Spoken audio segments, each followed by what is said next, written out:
alamin wassalatu wassalamu ala asrofil anbiya'i wal mursalin sayyidina Muhammadin wa ala alihi washabihi ajma'in. Segala puji hanya milik Allah. Marilah kita panjatkan puji dan syukur kepada Allah Subhanahu wa taala karena pada hari ini kami dari Komunitas Belajar PGRI Cabang Tarogong Kaler beserta rekan-rekan dari calon guru penggerak angkatan 7 Kecamatan Tarogong Kaler dapat bersilaturahmi dan bermuajah bersama ibu dan bapak guru yang ada di wilayah Kecamatan Tarogong Kaler. Salawat beserta salam salawat tercurah limpah kepada junjungan kita ya Nabi Muhammad sallallahu alaihi wasallam beserta keluarganya, sahabatnya, tabi'in atau nabinya, dan semoga syafaatnya kelak dan jazaa kita terima dan kita rasakan. Amin ya Allah ya rabbal alamin. Bapak dan Ibu yang kami hormati, di sini di depan kita ada rekan-rekan calon guru penggerak angkatan 7 di Kecamatan Tarogong Kaler. Pada kesempatan kali ini mohon izin beliau semua adalah calon guru penggerak yang pada saat ini gitu ya di angkatan 7 merupakan calon guru penggerak yang saya dampingi gitu. Saya di guru penggerak sekarang berperan sebagai pengajar praktik untuk rekan-rekan, alhamdulillah guru-guru yang ada di Kecamatan Tarogong Kaler sebanyak 7 orang, dan di Tarogong Kaler itu ada 9 orang sebetulnya. Ada Bu Hera dari Abror ya, tapi beliau PP-nya bukan sama saya tapi oleh rekan saya Pak Wandi, dan juga di sini hadir rekan kita dari Kecamatan Samarang ya. Ada Ibu Esti, nanti kita perkenalkan, dan ini merupakan kolaborasi kita gitu ya di proses diseminasi terkait dengan konsep atau modul 1.4 mengenai budaya positif. Budaya positif. Aya anu atas terang budaya positif atau masih tanda tanya di Diana? Baik Bapak dan Ibu semua, pada kesempatan kali ini izinkan kami dari Pendidikan Guru Penggerak akan menyampaikan terkait dengan konsep budaya positif yang sudah kami pelajari dalam LMS ya, terkait konsep-konsep yang kekinian Bu. Materi anu aya dina guru penggerak teh sanes kanggo guru penggerak unggul. Ieu teh kangge sadayana guru. Janten upami engke urang kenging konsep diseminasi ti para guru penggerak tiasa diimplementasikan di kelas masing-masing. Pangintenya upami mayunan orang kali anu bangor kumaha engke tina budaya positif kumaha carana aya ya. Kanggo keberkahan panginten urang awali wae ieu kegiatan kuaosan basmalah sasarengan. Bismillahirrahmanirrahim. Ini adalah diseminasi terkait dengan modul 1.4 yang semuanya di paket modul 1 itu ada 4, mulai dari konsep pemikiran Hajar Dewantara, kemudian visi guru penggerak, kemudian masuk lagi dan diakhiri dengan 1.4 yaitu budaya positif. Di sini ada rekan-rekan kita.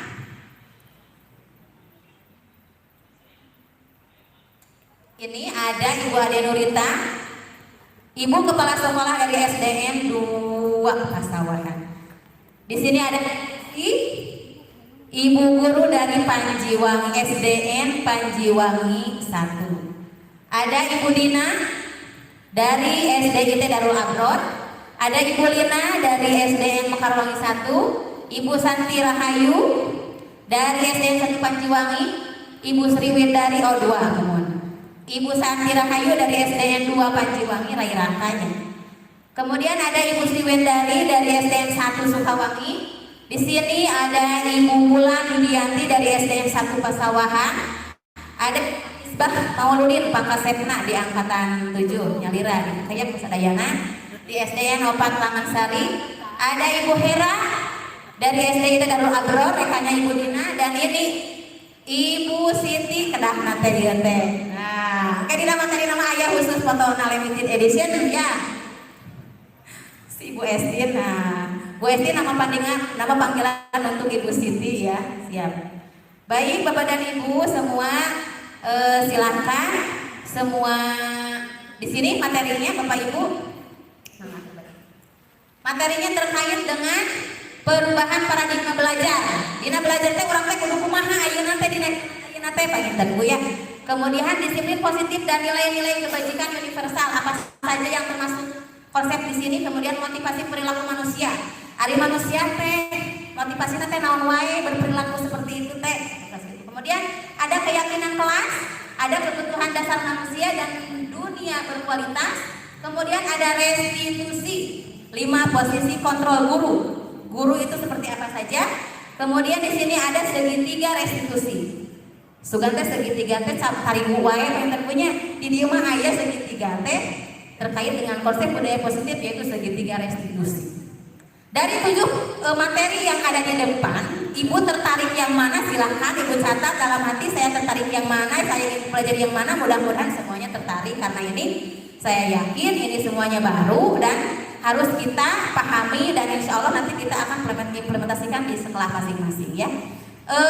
Nanti ada 4 buku yang saya buat berdasarkan hasil praktik baik yang di dalamnya berisi artikel.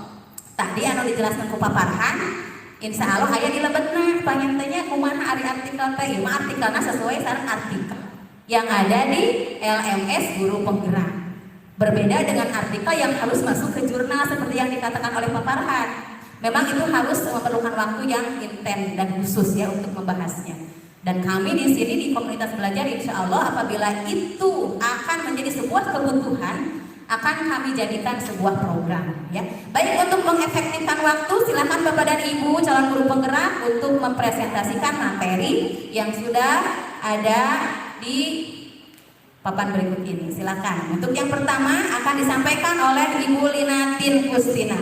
Bapak mohon dicatat ya, apa yang perlu ditanyakan, apa konsep yang sudah dipahami. Nanti apabila bertanya atau apa, insya Allah diberikan buku yang sudah ada. Silakan Kulin. Hatur nuhun Ibu Moderator. Assalamualaikum warahmatullahi wabarakatuh.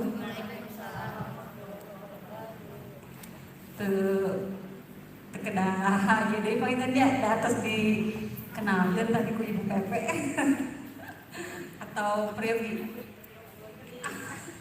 Ya tuh. Bismillahirrahmanirrahim. Nepangkeun nami abdi Linatin Kustina kaleresan danget ayeuna ngawulang di SDN 1 Mekalongi. Bios dicampur wae nya Ibu Bapak. Pados. Tah gitu. Gado-gado geraos orangnya. Untuk yang pertama di sesi ini saya akan coba memaparkan perubahan paradigma belajar. Perubahan paradigma aya nu kantos uninga ari paradigma belajar itu yang bagaimana? Ada Ibu Bapak?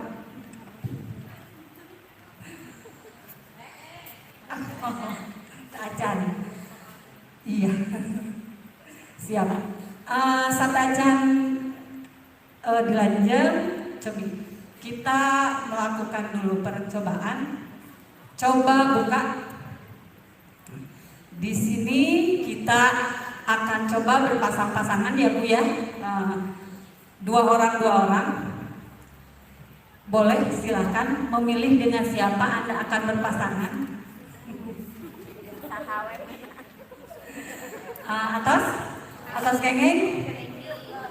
Atas kengeng. Berpasang-pasangan Bu calingnya. Biar kita bisa nanti bisa ayo sudah ya Abi ya berpasang-pasangan. Sekarang begini, diumpamakan satu itu sebagai A, mangga pada saha anu janten A, kemudian yang kedua janten B. Sudah? Yang A siapa? Yang B siapa? Untuk A, yang harus Anda lakukan adalah coba Anda bayangkan Anda menggenggam, mau itu sebuah benda, boleh, ataupun apa, bayangkan oleh Anda bahwa di dalam genggaman Anda itu ada sesuatu yang sangat berharga untuk Anda dan tidak bisa dilepaskan karena itu sangat berharga. Saking berharganya siapapun tidak bisa membukanya. Boleh? Mau uang boleh. Pokoknya bayangkan, sudah ya. Kemudian buat B, Anda bertugas coba lakukan bagaimana caranya supaya si A bisa membuka tangan itu. Ya, bagaimana caranya? Mau Anda melakukan paksaan, mau Anda melakukan bujukan, mau Anda melakukan pokoknya segala cara, mau suami misalkan Anda mengasih uang biar dia membuka, boleh. Pokoknya silahkan, segala cara Anda lakukan supaya si A membuka apa yang dia genggam. Siap ya? Siap Ibu? Coba kita lakukan 5 detik ya Bu ya. 1, 2, 3. Coba lakukan.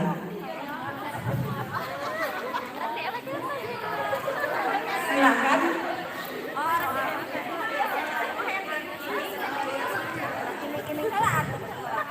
Boleh. Pokoknya segala cara Anda lakukan.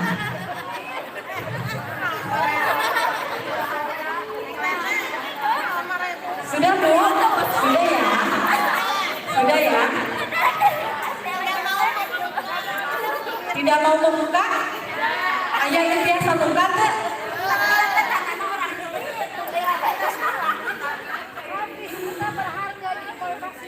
Iya. Nah, dari sini kita nanti akan pelajari seperti itulah ya, seperti itulah kita sebagai seorang pendidik nantinya sebetulnya tidak bisa kita membimbing anak didik kita seperti apa yang kita inginkan, gitu ya. Seperti halnya itu tadi. Apalagi anak yang tidak mau membuka dirinya untuk dikasih masukan atau untuk diberikan apa yang kita kehendaki, gitu ya. Di sini coba buka tadi, yang tadi Bu. Apakah Anda atau B yang bersedia membuka? Jawabannya pasti itu relatif ya Bu ya. Atau apakah A atau B yang mau menutup kepalanya? Itu juga relatif. Dan untuk yang ketiga, dalam kegiatan ini sesungguhnya siapakah yang menjadi kontrol? Di sini kita akan belajar kontrol nanti dengan rekan saya. Siapakah yang memegang kendali sebetulnya? Apakah A bisa memegang kendali?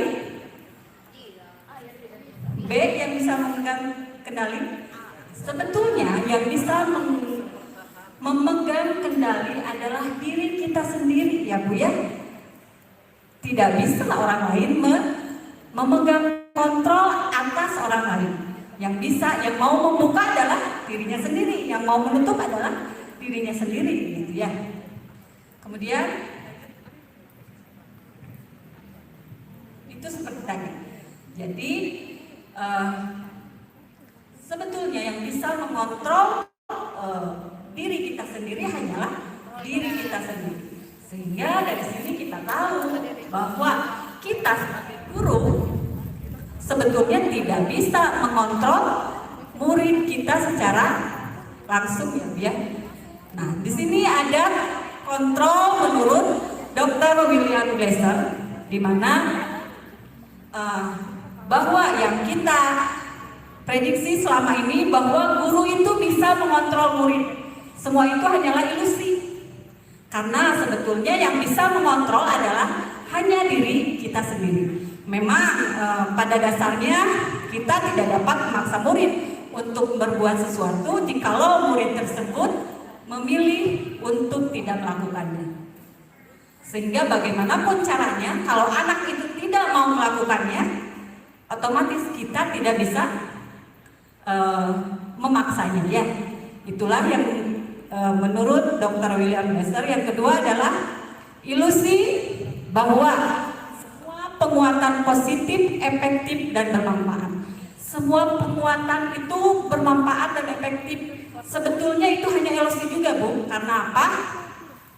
Penguatan positif atau bujukan adalah bentuk-bentuk kontrol segala usaha untuk mempengaruhi murid agar mengulangi suatu perilaku tertentu adalah suatu usaha untuk mengontrol murid tersebut.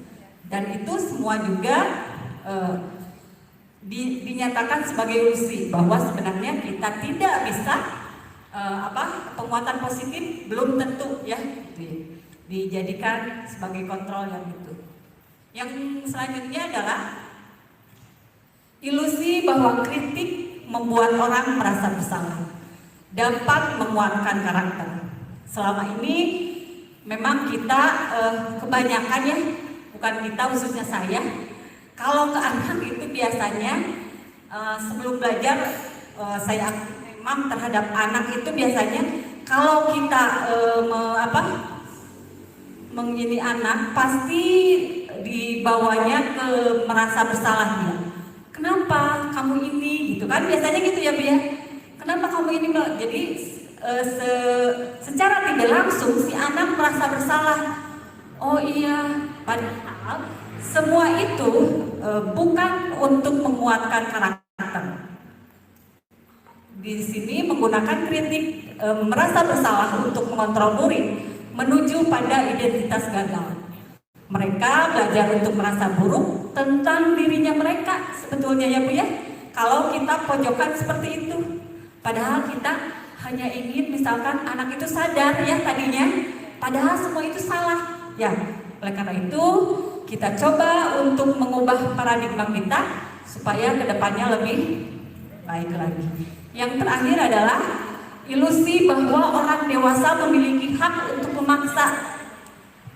Kebanyakan, bukan kebanyakan, itu terjadi juga pada diri saya sebelumnya, bahwa pada hakikatnya kita itu bisa memaksa anak. Si anak bakal bisa, si anak kudu yang bisa, atau gimana gitu ya. Sebetulnya banyak orang dewasa yang percaya bahwa mereka memiliki tanggung jawab untuk membuat murid-murid berbuat hal-hal yang tertentu. Apapun yang dilakukan dapat diterima selama ada sebuah kemajuan berdasarkan sebuah pengukuran kinerja. Pada saat itu pula orang dewasa akan menyadari bahwa perilaku memaksa tidak akan efektif, justru akan membuat anak nantinya merasa dituntut ya Bu, merasa dituntut untuk ini, dituntut untuk itu, dan sekarang setelah saya mempelajari modul 1, paradigma kita seperti halnya kita mengontrol anak untuk menjadi lebih baik tidaklah begitu mudah seperti halnya membalikan telapak tangan. Karena menurut filosofi juga, filosofi Ki Hajar Dewantara, bahwa kita sebagai orang yang lebih dewasa hendaknya bukan tetapi kita hanya menuntun anak. Kita menuntun supaya anak kelak mendapatkan kebahagiaan di dunia dan di akhirat. Selanjutnya di sini menurut Stephen, bila kita ingin membuat kemajuan, Bu, perlahan sedikit demi sedikit ubahlah sikap atau perilaku kita. Ubahlah sikap atau perilaku kita. Yang tadinya kita selalu menuntut anak supaya dia bisa, sekarang kita menuntun. Yang tadinya teacher center, kita rubah menjadi student center. Kemudian oleh karena itu, nah di sini ada perubahan yang tadinya dari stimulus respon menjadi teori kontrol. Di sini dari stimulus respon yang pertama, realitas kebutuhan kita itu sama. Tidak ada sebetulnya Bu, tidak ada kebutuhan setiap murid yang sama. Ya, jadi teori kontrolnya realitas kita itu berbeda. Setiap anak memiliki kebutuhan yang berbeda. Oleh karena itu, sebagai pendidik ataupun sebagai orang yang lebih dewasa, hendaknya kita merubah paradigma itu dari sekarang supaya kedepannya menjadi lebih baik lagi. Yang kedua,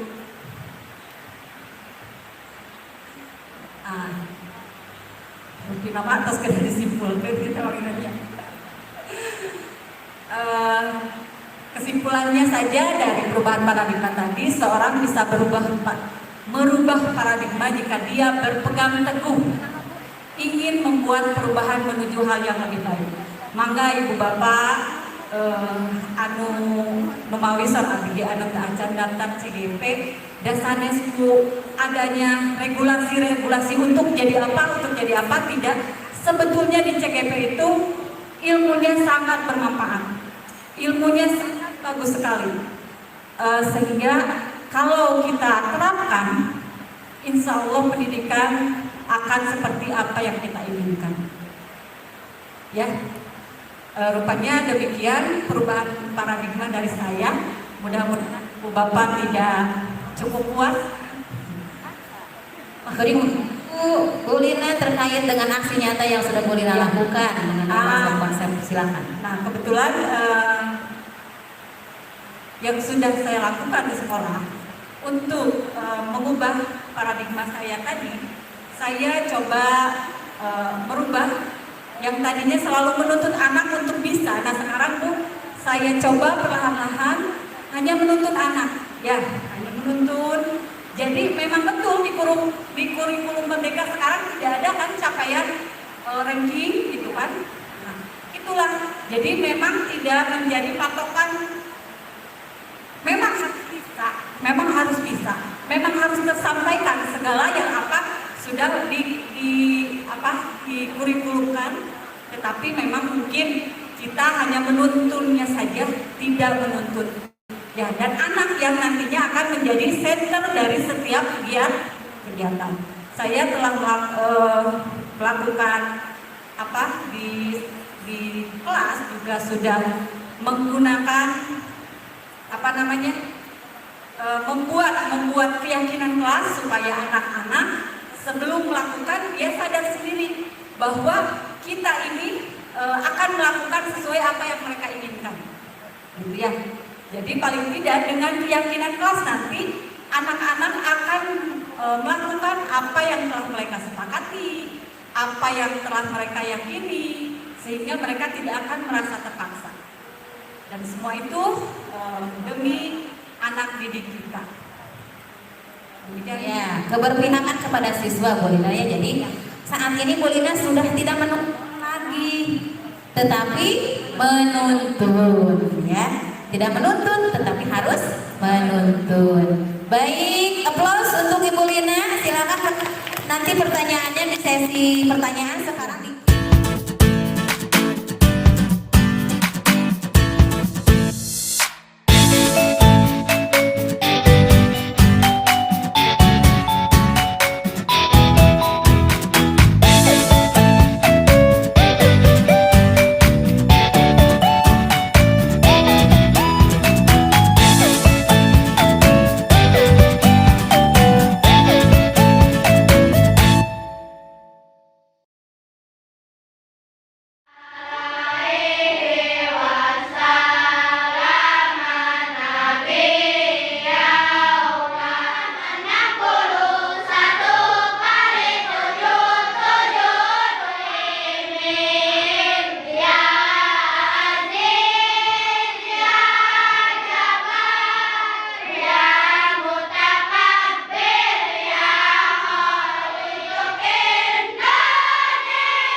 menyelesaikan akhir pembelajaran di semester 1 kemarin. Ya, hari ini kita akan menginjak ke semester 2, di mana di semester 2 kita harus lebih apa lagi? lebih baik lagi, lebih pintar lagi.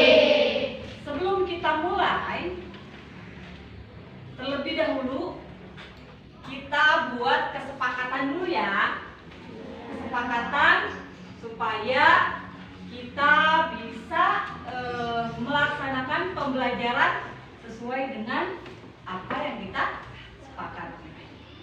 Sebelum kita menginjak semester 2, kita bikin keyakinan kelas terlebih dahulu.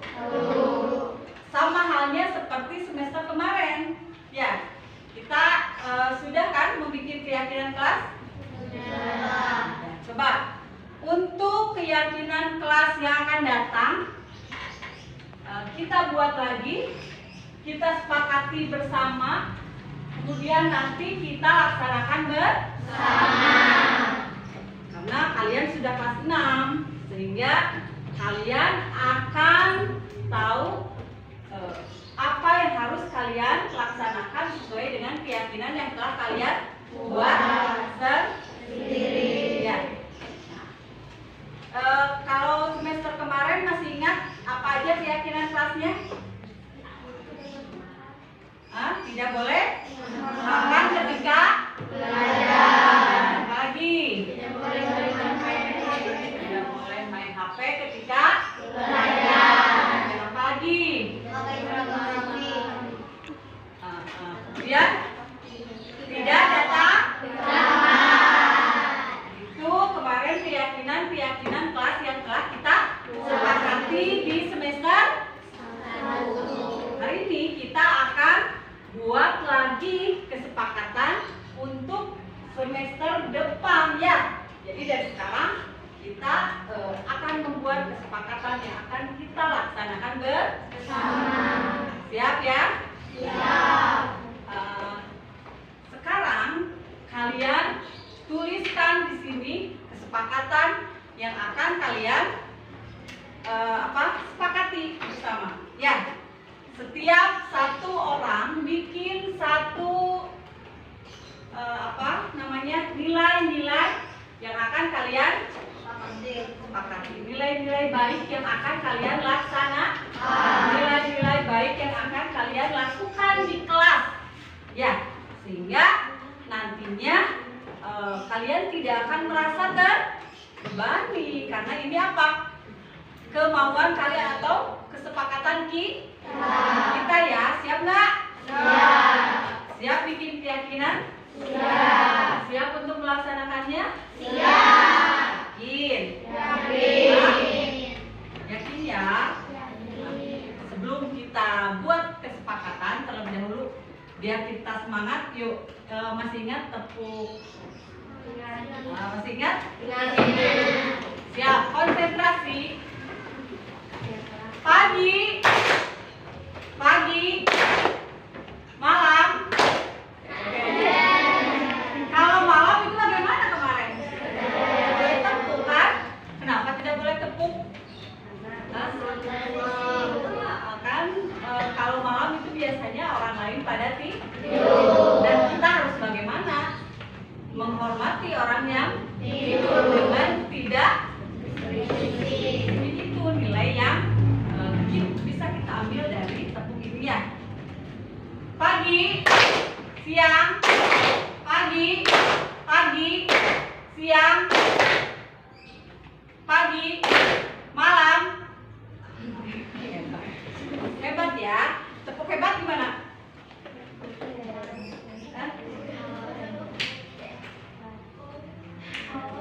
Gimana? Coba 1, 2, 3.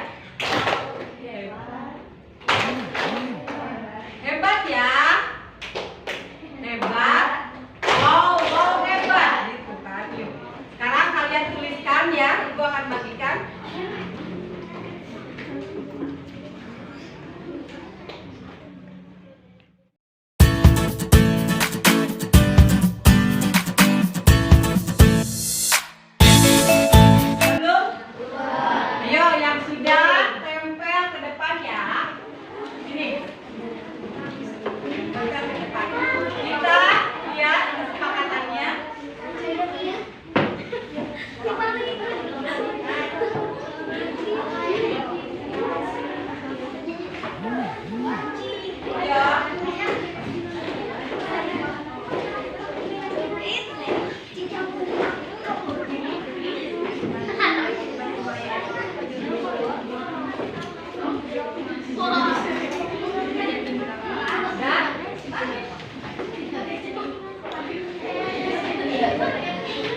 Yang lain sudah?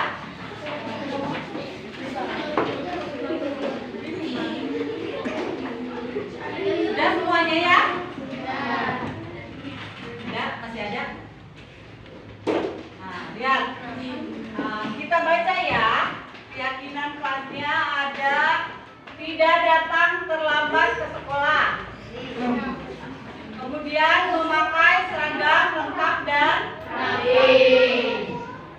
Kemudian tidak memainkan HP ketika belajar. Tidak boleh main HP, ini udah ya, yang ini ya, sama berarti. Kemudian keyakinan kelasnya tidak boleh makan dan minum di kelas. 4 ya. Kemudian tidak memainkan HP, sudah. Tidak datang terlambat ke sekolah, sudah. Kemudian tidak datang terlambat, sudah. Kemudian tidak datang terlambat, sudah. Yakin melaksanakan piket sesuai jadwal. Kemudian melaksanakan piket sesuai jadwal. Ya. Tidak memainkan HP, sudah. Tidak boleh terlambat ke sekolah, sudah. Tidak boleh tidur di kelas saat belajar. Berarti ada berapa ini? Ini sama ya. Ada 6 nilai. Ya, nah, dari 6 nilai ini akan kita sepakati bersama. Akan kita jadikan keyakinan kelas itu seperti halnya apa ya? Peraturan sekolah? Peraturan kelas? Hah? Peraturan kelas? Berarti kalau setiap peraturan harus kita sepakat, harus kita lakukan. Siap ya? Siap. Siap. Coba baca di sini ada yang pertama tidak datang terlambat. Kedua, memakai seragam lengkap dan rapi. Yang ketiga tidak memainkan HP ketika belajar. Tidak boleh makan dan minum. 5. Melaksanakan piket sesuai jadwal. Dan yang ke-6, tidak boleh tidur di kelas saat belajar. Sudah? Siap kita sepakati? Siap. 6 poin itu merupakan keyakinan kelas 6. Ya. Keyakinan yang Ibu buat bukan? Tapi siapa yang buat? Kalian sendiri. Sehingga kalian laksanakan juga. Karena itu apa? Merupakan tanggung jawab. Ya.